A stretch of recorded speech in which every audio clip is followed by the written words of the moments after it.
Welcome to the Business of Design podcast. I'm Cheryl Horn, Director of Operations for Business of Design. A lot has changed at Business of Design since this episode originally aired. For the latest information and rates on events and membership at Business of Design, head to businessofdesign.com. Enjoy the show. Hey, welcome to Business of Design, episode 162, Expert in Not Giving Up. If you've been in business longer than a couple of months, you are likely familiar with the proverbial ups and downs. Certainly, we're getting a lesson in downs right now, aren't we? When the going gets tough, what's your default?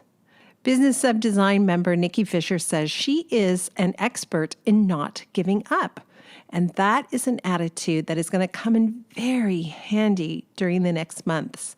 In this episode, we will learn that showing up to industry events, expanding your network, and putting yourself out there may lead to new invaluable connections. Of course, none of us is showing up at industry events right now except via Zoom or GoToMeeting.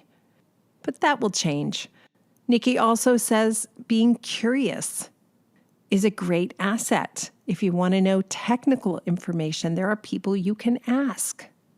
We both agree it's possible to feel totally alone, even in the middle of a crowd.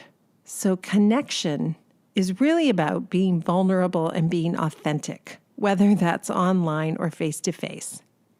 Now, there is one caveat to being expert at not giving up, and I will say I was also expert at this. I was expert on doubling down on the things I was doing that weren't working.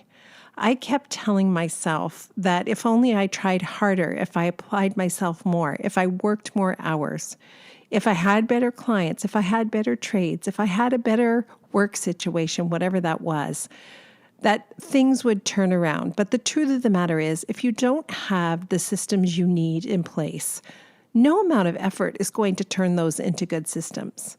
The same thing can be said for bad business decisions. If it was a bad business decision pre-coronavirus, trust me, it's still a bad business decision. So don't double down on what isn't working. But if you intend to not only survive what's ever in front of us, but to come out the other side and thrive, there's so much we can control right now to make sure that that happens. One analogy Nikki uses toward the end of this episode, I just absolutely love. And in fact, at last year's Business of Design Elite Retreat Santa Monica, we used this analogy with the group. We gave everybody a rock and we said, hang on to this rock. And one at a time, tell us what's holding you back. What's standing between you and success or happiness in your business? And they shared their burdens with us one at a time. And we said, put that burden in this rock and feel the weight of this rock and hold on to that burden. Really grasp it and hang on to it. And this is where Nikki's analogy comes in. She says it feels these days like she's trying to hold on to things and it's sand in her hand and it's running through her fingertips. And so my suggestion is, when you're grasping tight and you're holding on to your rock or your burden or trying to hang on to something that doesn't want to be held on to, the best thing you can do is open your palm and let it go. Let it go as fast as possible because nothing new can come to you when your hands are full and fisted. In order to be open to whatever amazing things lie ahead, we have to let go of the things we're holding on to. Nikki shares lots of wisdom during this episode. Let me tell you a little bit more about her. Nikki Fisher graduated from the interior decorating program at Sheridan College about a decade ago. Her career began in the heavily detailed and technical work of custom cabinetry and millwork, and eventually she discovered she wanted to explore more of what the industry had to offer beyond cabinetry. So she quit that job. She was only 25 years old at this point, and she started NFG Designs, Inc. After nearly calling it quits in just a few months, Nikki says that Business of Design came to the rescue. She immediately restructured her entire business and process. Now at the beginning of a new decade, and who knows what lies ahead, she is confident she will grow and be a success. Follow Nikki on Facebook at NFG Designs Inc. or on Instagram at NFG Designs. And you can follow Cheryl Horn too. Cheryl N Media is her private handle on Instagram. And of course, Business of Design is her public handle. Occasionally, I get to peek into the Business of Design Instagram account. But quickly, Cheryl shuts me out. It's way too easy for me to go down a rabbit hole and spend all my time with Business of Design, when in fact, I have a design business I need to work on as well, and lots of clients who need reassuring right now. Cheryl doesn't always say no. Sometimes she says yes. Let's see if she says yes today. Well, Cheryl, what's it going to be? Is today a day where you're going to say yes? Yeah. Well, what's the question first? Oh, it doesn't matter. It doesn't matter, but it's a yes day. It needs to be like a yes week. Okay.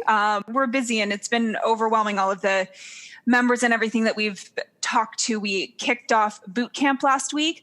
I cannot believe we had over 250 members join us live on the call, which is amazing. Right. Members from around the world. We had members in Australia wake up in the middle of the night to join us live on that call. Wow, amazing. Yeah, I think we had, I think I mentioned we had Latvia, Belgium, France, Ireland. I don't know. It was crazy. It was just insane. And if you missed the first one, that's okay. It's recorded. You can jump in at any point and catch up.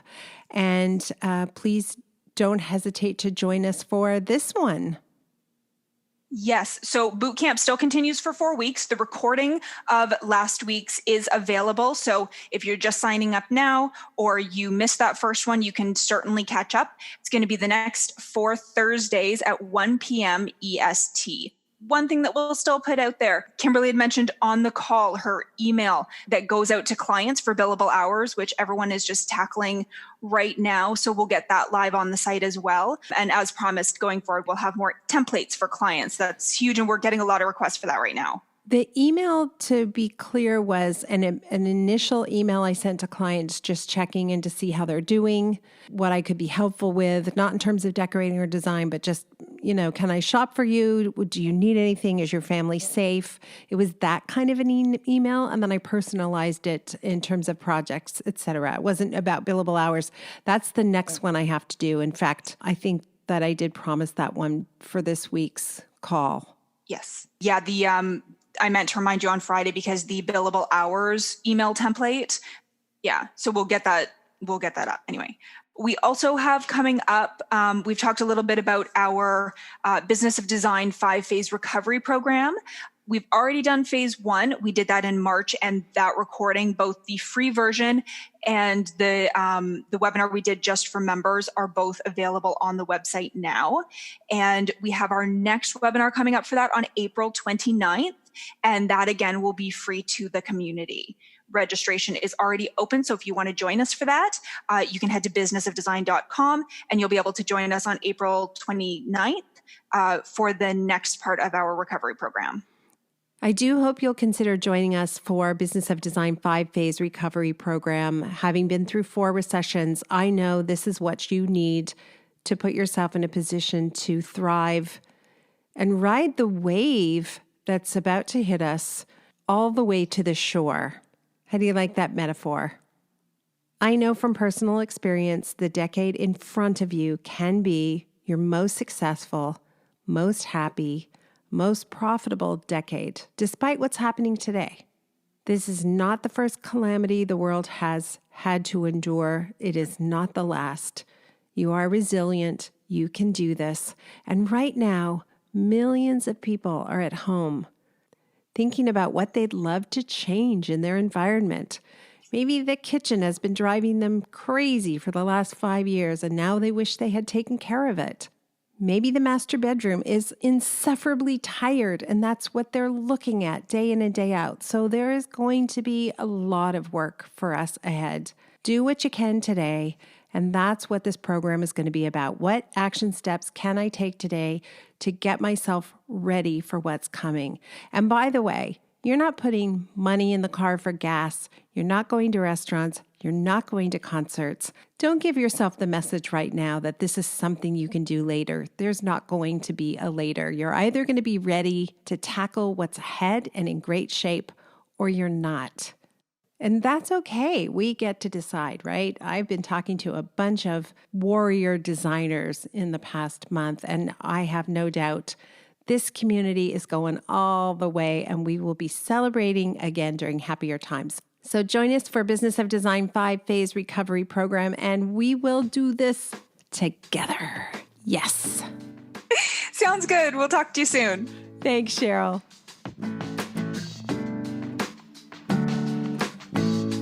Welcome to the Business of Design podcast with Kimberley Seldon. Business of Design is the coaching community for independent designers like you. We know it takes more than hard work and talent to successfully run a professional design firm. There are proven business strategies that can solve your immediate challenges and transform your life. Don't try to do this alone. Join today and you'll have access to more than 100 video courses, participate in monthly coaching calls, and find unlimited support within our exclusive members-only Facebook group. Unlike traditional coaching, BOD is a fast track to immediate results for independent interior designers, decorators, architects, stagers, and landscapers just like you. Monthly membership is only $79. Annual members save 2 months. What are you waiting for? We all know design matters. At Business of Design, we think designers matter too.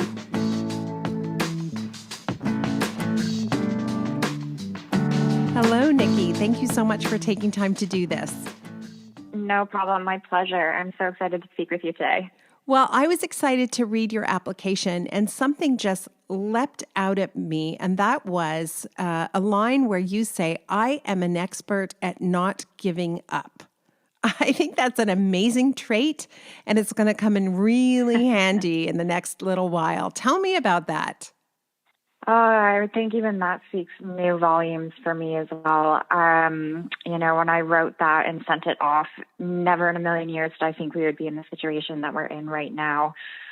But for me, there's just been so many challenges in life personally and from a business perspective as well. And it just really comes down when I sit and I self-reflect the amount of resilience that I don't give myself credit for, and I think a lot of entrepreneurs don't give themselves credit for, and a lot of interior decorators and designers as well.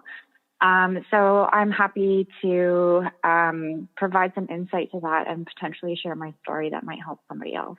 Well, no, potentially. I would love to hear your story, and I no doubt many of us will relate.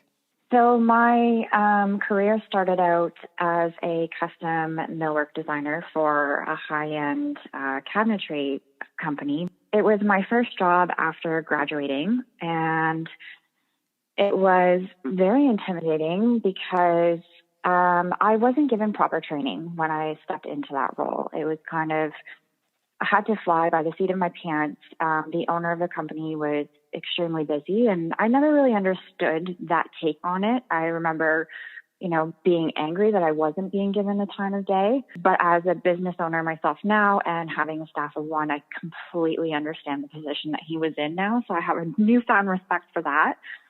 But there was a point when I was working that job. I want to say I was probably only 2 to 3 months in. And I remember coming to work every day and just feeling completely overwhelmed, like everybody in the company was kind of looking down on me and frowning that I didn't know what I was doing. And even I felt like I didn't know what I was doing. But I wasn't given any guidance or support from my employer. So I remember I was sitting at my desk one day, all the emotions were sort of flooding through my brain. And I just said to myself, okay, Nikki, it's sink or swim. Like, you're either doing this or you're not. So either figure this out and you go get the help that you need, or you quit. Those are your two options right now. You can't continue to sit here and feel sorry for yourself.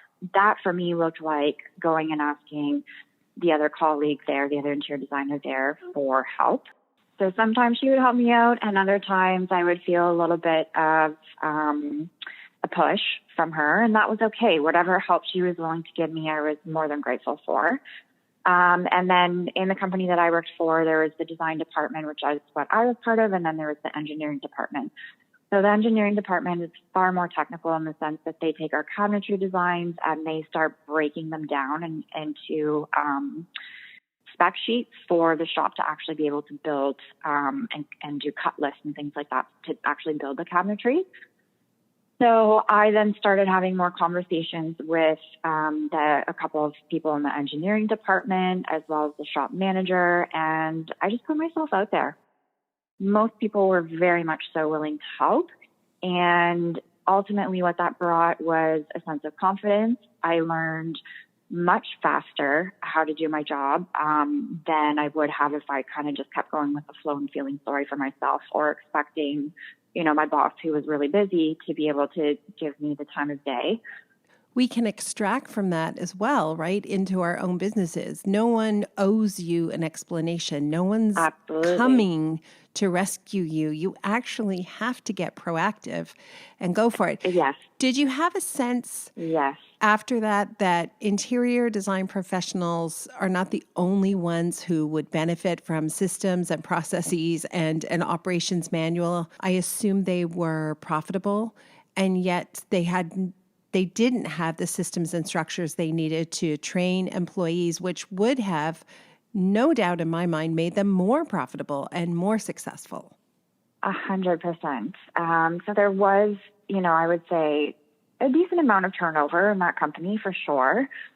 Oh, not having your systems written down is a terrific way to burn out staff and create a revolving door situation. I know that firsthand, and I know that from hundreds of other interior design professionals who often, like we do, we think somehow that we're overwhelmed and work is too busy, so we need to hire someone and hire them fast.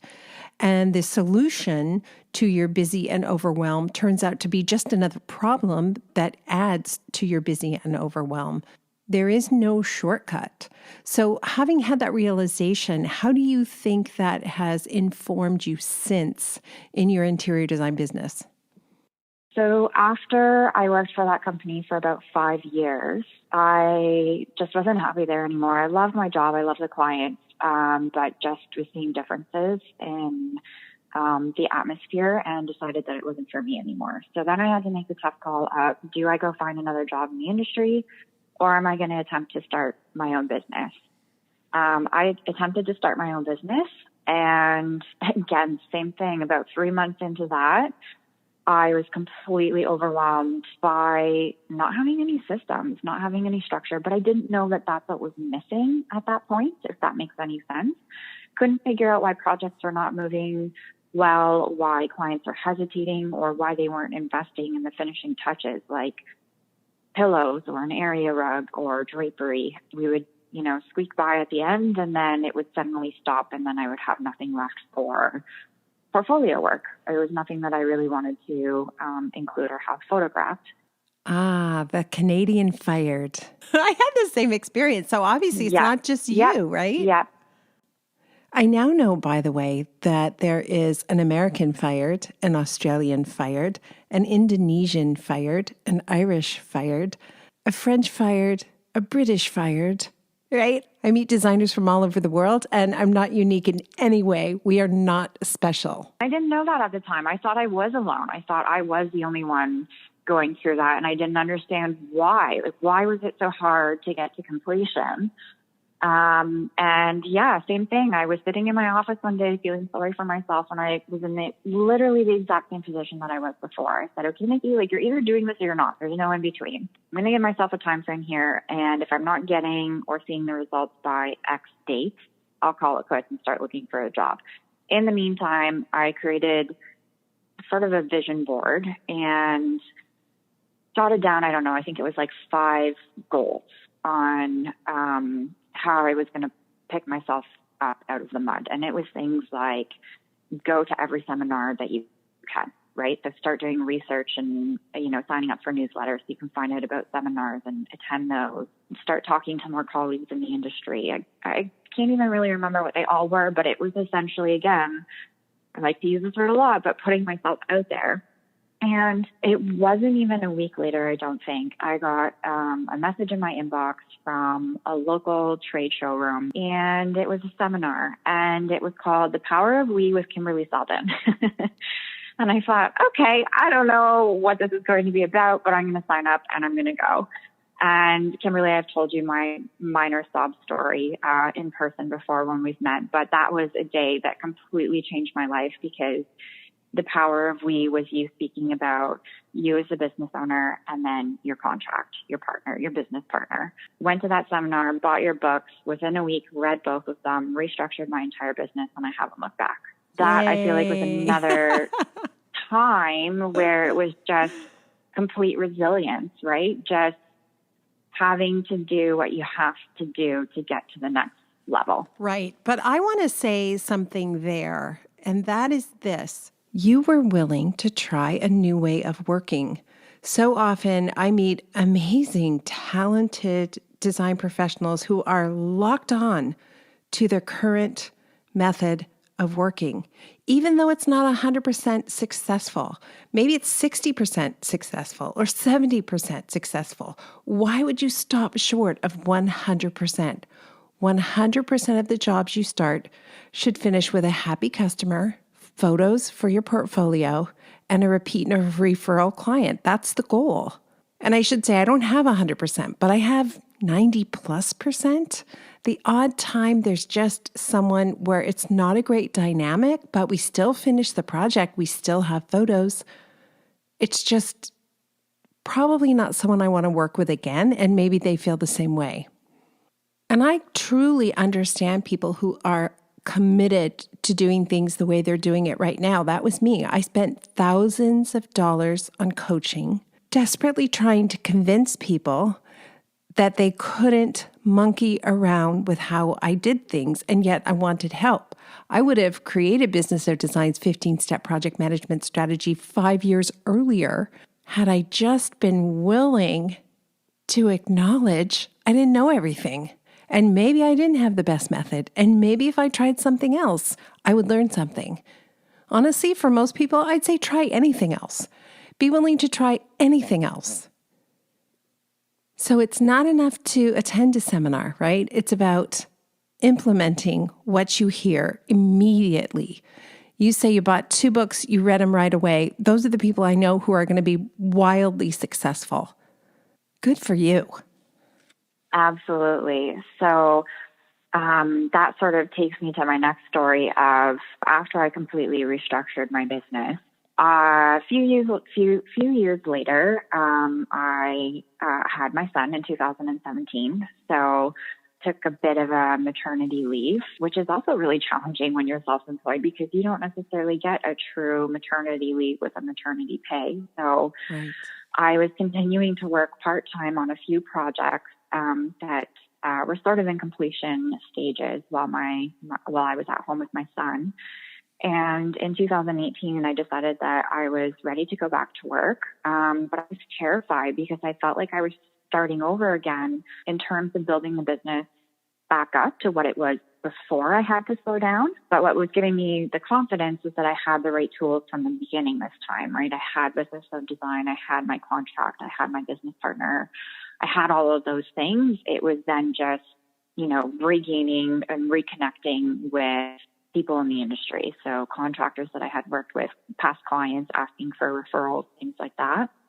And I was able to start getting new business, which was great, but sitting at home alone in my basement, working on these projects and spending time on, social media in general, Facebook, Pinterest, Instagram, whatever it might be. And I always like to say, comparison is the thief of joy.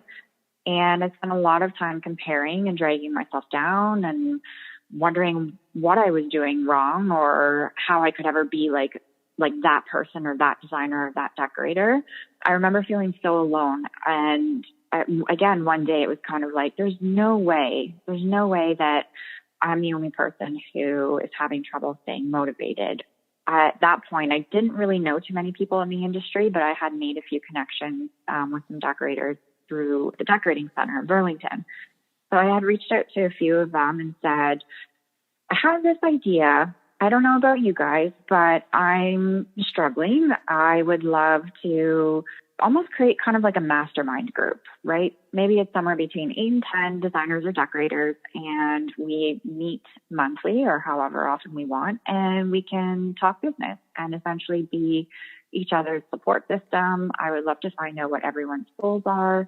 We can help hold each other accountable and maybe help each other achieve those goals. And I just kind of put myself out there, put that idea out there, reached out to some people, and everyone was super positive, jumped on board. And I think it's been about 2 years. But the key here is vulnerability and honesty and authenticity, right? Because that's the thing I think is too often missing from social media. We put up our best face.